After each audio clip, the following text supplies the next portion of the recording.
আজ থেকে চশমাকে বলুন তুমি দূরে থাকো। চশমার বদলে এটি পান করুন আর চোখের জ্যোতি বাড়িয়ে নিন। আপনি কি জানেন কেন দিন দিন আপনার চোখের জ্যোতি কমে যাচ্ছে? কেন আপনার বাচ্চার চোখের জ্যোতি কমে যাচ্ছে? আয়ুর্বেদে একে বলা হয় দৃষ্টিদশা। কেন দৃষ্টিশক্তি কমে? স্নায়ু দুর্বলতা এর অন্যতম কারণ। পুষ্টির অভাবেও চোখের দৃষ্টিশক্তি হারাতে পারেন। দীর্ঘদিন ধরে চলা কোষ্ঠকাঠিন্য এমনকি সর্দি কাশির ধাতেও দৃষ্টিশক্তি অনেক সময় নষ্ট হতে পারে। বর্তমান সময়ে অধিকাংশ মানুষ ইলেকট্রনিক গ্যাজেট নিয়ে দিনের বেশিরভাগ সময় কাটান, যা কিনা চোখের জ্যোতি কমার অন্যতম কারণ। বিশেষ করে রাতে আলো নিভিয়ে চোখের কাছে মোবাইল রেখে তাতে সিনেমা দেখা বা ঘন্টার পর ঘন্টা চ্যাট কেড়ে নিচ্ছে চোখের দৃষ্টি। ধূমপানে আসক্তি কেবল হার্ট নয়, চোখের জন্য ক্ষতিকর। সিগারেটের ধোঁয়া ক্যাটারেক্ট তো বটেই, বয়সজনিত ম্যাকুলার ডিজেনারেশন অর্থাৎ রেটিনার অসুখকে ত্বরান্বিত করে। চোখের কথা উঠলে বলা যায় কম দেখা, ঝাপসা দেখা, কাছের বা দূরের জিনিস কম দেখা, জল কাটা, লাল হয়ে যাওয়া ইত্যাদিকে। আজকের এই রেমেডিটি শুধু দৃষ্টিশক্তি মজবুত করাই নয়, এর পাশাপাশি ছানির সমস্যা প্রতিরোধ করতে পারবে। বাচ্চা থেকে বুড়ো সকলে এটি পান করে আপনাদের দৃষ্টিশক্তি বাড়াতে পারবেন। তবে এটি সঠিক নিয়মে আর সঠিক উপাদান দিয়ে সঠিক সময়ে পান করে নিতে হবে, তাহলে চোখের জ্যোতি বাড়াতে পারবেন। একটি উপাদানও কম বা বেশি নেওয়া যাবে না। আপনার বর্তমান চোখে যে চশমাটি রয়েছে, বলুন তো এটির পাওয়ার কত? দূরের জিনিস কম দেখছেন নাকি কাছের? ঝটপট করে কমেন্টে আমাকে জানিয়ে দিন। আসুন এখন জানি এটি তৈরি করার নিয়ম ও সেবন বিধি। প্রথমেই লাগবে কাঠবাদাম। চোখের জ্যোতি বাড়াতে এই কাঠবাদাম দারুণ ভূমিকা রাখে। কাঠবাদামে রয়েছে প্রচুর ভিটামিন, যা চোখের স্বাস্থ্যের উন্নতিতে গুরুত্বপূর্ণ ভূমিকা পালন করে।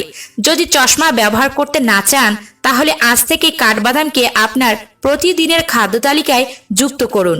তাছাড়া কাঠবাদামে আছে প্রচুর ভিটামিন ই।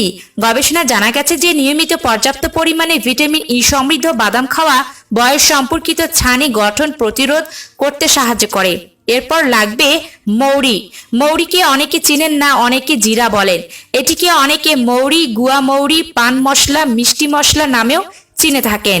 মৌরি চোখের জ্যোতি বাড়াতে ও ছানি দূর করতে কাজ করে থাকে। মৌরিতে থাকা পুষ্টিকর উপাদানগুলো আপনার শরীরের বিভিন্ন রোগ ব্যাধিও সারাতে পারে।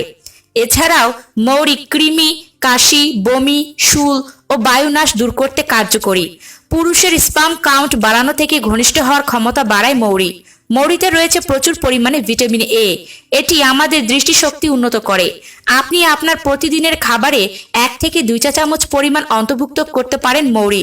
মৌরি নিয়মিত খেলে শরীর থেকে বিষাক্ত পদার্থ দূর হয়ে যায় এবং প্রস্রাবের সমস্যা কাটে। এটি মূত্র বর্ধক হিসাবে কাজ করে। এর পরের উপাদানটি হলো কালো গোলমরিচ। গোলমরিচকে বিশ্বের অন্যতম স্বাস্থ্যকর মশলা হিসেবে মনে করেন বিশেষজ্ঞরা। এতে নানা ঔষধি গুণাগুণ রয়েছে। সাধারণত জ্বর, সর্দি, গনোরিয়া ও পেট ফাঁপায় চোখের দৃষ্টিশক্তি উন্নত করতে গোলমরিচ বেশ কার্যকর।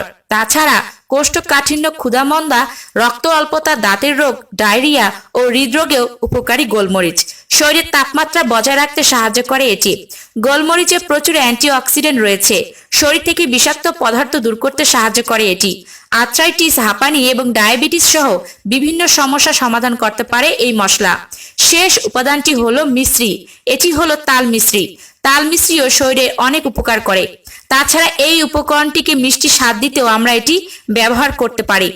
এখন একটি মিক্সারে আমি দিয়ে দিচ্ছি 4 চা চামচ পরিমাণ মৌরি, 8টি কাঠবাদাম, 18 থেকে 20টির মতো কালো গোলমরিচ ও 10 গ্রাম পরিমাণ তাল মিশ্রি।